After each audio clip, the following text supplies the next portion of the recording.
Meski sidang telah berlalu, warganet tampaknya masih belum bisa move on dari insiden tak terduga yang terjadi usai agenda pemeriksaan jaksa penuntut umum dalam sidang lanjutan kasus dugaan pemerasan dan tindak pidana pencucian uang dengan terdakwa Nikita Mirzani.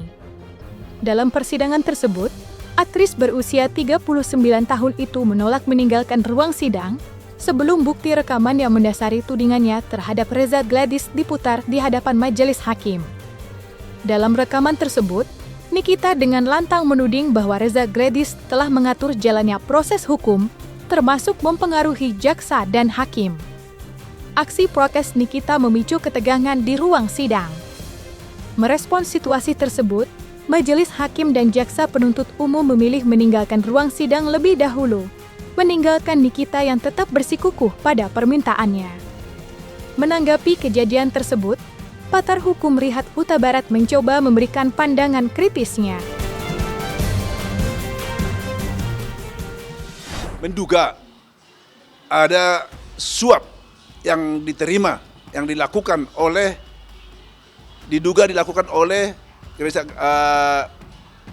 Gereja Gladys terhadap JPU. Ya tentu kalau memang Nikita Mirzani mengargumentasikan itu, apalagi secara terbuka di publik, dia harus buktikan. Kalau dia tidak buktikan, tambah lagi masalahnya dia nanti, ya kan, tambah lagi perkara dia, urusannya. Kalau memang Nikita Mirzani mempunyai bukti atau petunjuk terhadap yang dia duga itu ada suatu suap gratifikasi yang diterima oleh JPU yang menangani perkara dia, upaya secara hukum normatif, dia bisa langsung laporkan itu, bukti itu kepada KPK. Bisa juga langsung dilaporkan ke Kejaksaan Agung yang lebih tinggi, ya kan? Jadi itu harus yang dilakukan. Menurut saya, kalau ada itu memang buktinya, kalau ada ya, dan memang benar bisa dibuktikan sama Nikita Mirzani, sebaiknya langkah hukum yang normatif yang harus dilakukan pertama adalah laporkan segera itu jaksa penuntut umum dan dari KPK, atau laporkan langsung ke Kejaksaan Agung atau Badan Pengawas Jaksa Agung. Itu langkah yang harus dilakukan pertama. Kalau dia tujuannya adalah untuk memberikan konsekuensi hukum terhadap yang diduga ada suatu perbuatan melawan hukum terhadap suap ini kan, itu yang lakukan. Tapi kalau di dalam hal ini dia kan sebagai terdakwa. Sebagai terdakwa dia ini kan juga akan membela dirinya habis-habisan. Karena ini adalah benteng terakhir dia untuk mempertahankan dirinya jangan sampai misalnya dapat hukuman yang sangat berat. Jadi menurut saya sebagai praktisi hukum bisa juga itu dilakukan sama dia. Hakim di sini harus juga objektif, istilahnya bisa menerima. Akhirnya kenapa? Kalau hakim menerima bukti yang diajukan itu, tentu hakim kan bisa membuka apa sih isi percakapan itu. Kalau memang benar-benar terbukti isi percakapan itu adalah bahwa diduga Reza Gladys melakukan suatu upaya untuk melakukan penyuapan terhadap jaksa penuntut umum, tentu tujuannya kan supaya memberatkan ini.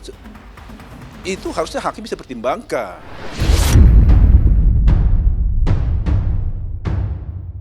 Di sisi lain, sidang kemarin juga memunculkan fakta mengejutkan yang tak kalah menyita perhatian publik.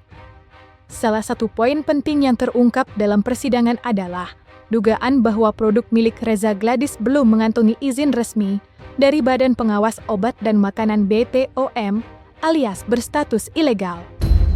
Fakta ini sontak menjadi sorotan berbagai kalangan, termasuk pakar hukum Rihat Huta Barat. Menanggapi temuan tersebut, Rihat menilai bahwa aspek legalitas produk semestinya menjadi perhatian serius, terlebih jika produk tersebut telah beredar luas di pasaran dan dipromosikan oleh figur publik.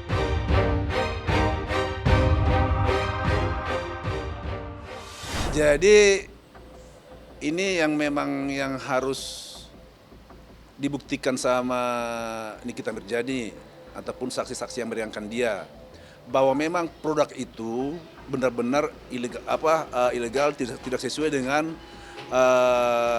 aturan regulasi hukum tentang masalah kesehatan atau kecantikan.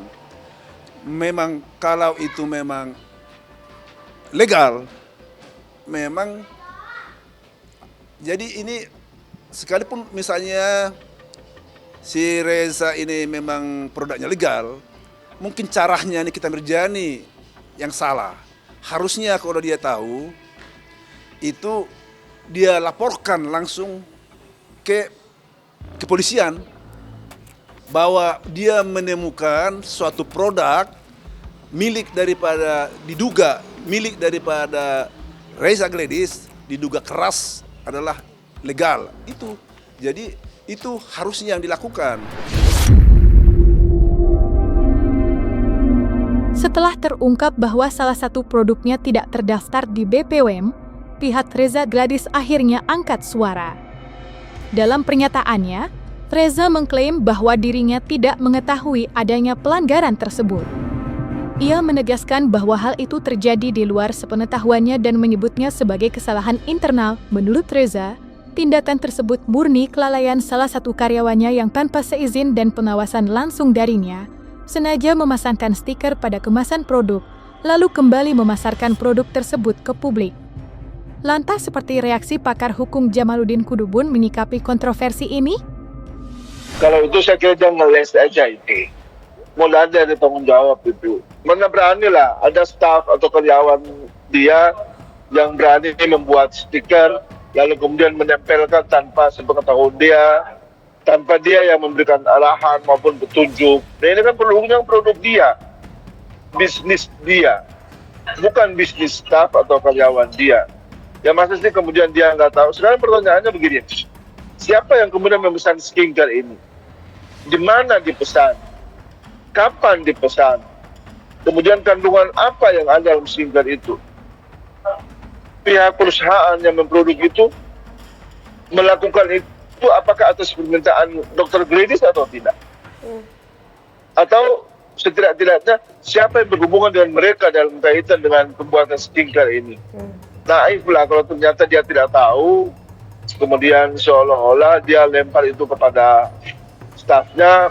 Nah saya kira ya masyarakat juga bukan orang bodoh lah, apalagi jaksa, kemudian hakim, lawyer, ya kita paham lah yang begini lah. Jadi ya sudahlah, kalau memang ternyata ini adalah sebuah kesalahan, ya akui kesalahan itu, minta maaf, kemudian kalaupun ada pertanggungjawaban hukum yang mesti harus dilakukan untuk itu, ya lakukan. Sebagaimana dia juga telah minta pertanggungjawaban hukum Mbak Nikita Mirzani terkait dengan kasus yang diduga pemerasan itu.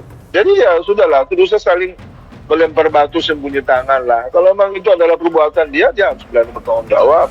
Berani berbuat, berani bertanggung jawab.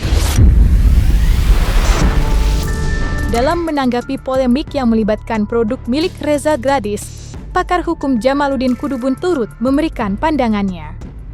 Ia menilai bahwa Badan Pengawas Obat dan Makanan BPOM memiliki peran sentral dalam menyelesaikan persoalan ini, khususnya terkait dugaan bahwa produk yang dipasarkan Reza tidak memiliki izin edar alias ilegal. Menurut Jamaluddin, keberadaan BPOM bukan hanya sebagai lembaga pengawasan, tetapi juga sebagai penjamin legalitas dan keamanan produk yang beredar di masyarakat. Karena BPOM itu memang punya kewenangan besar. Jadi semua hal yang terkait dengan skincare, makanan, kemudian obat-obatan dan lain sebagainya yang berkaitan dengan konsumsi tubuh manusia, ya itu mesti harus mendapat izin dari BPOM. Kalau tidak mendapat izin, alasannya itu hanya untuk treatment apa segala macam, terus apa bedanya? Dia mengandung zat berbahaya kok. Jadi saya kira itu tidak bisa menjadi alasan bahwa seolah-olah karena ini untuk treatment, jadi kalaupun menggunakan bahan yang berbahaya itu tidak apa-apa. Dari mana itu? Namanya akal bulus namanya itu. Dan saya kira ini yang nantilah teman-teman penyidik yang pada akhirnya nanti bisa mengemukakan ini atau membuka tabir ini lebih jelas, terang benderang lagi sehingga masyarakat Indonesia juga bisa teredukasi dengan baik dan bisa hati-hati juga dalam meminum produk-produk kesehatan atau kecantikan ke depannya. Menurut pandangan saya itu tidak ada pengaruhnya. Tidak pengaruhnya dari keterangan dari pihak BPOM bahwa produk yang digunakan itu tidak mengantongi izin BPOM. itu soal yang lain. Karena pidananya beda. Dan Mbak Nikita Mirzani pada sisi yang lain juga dalam konteks dan case yang berbeda. Sehingga ini adalah dua hal yang berbeda yang memang masing-masing harus mempertanggungjawabkan itu secara hukum.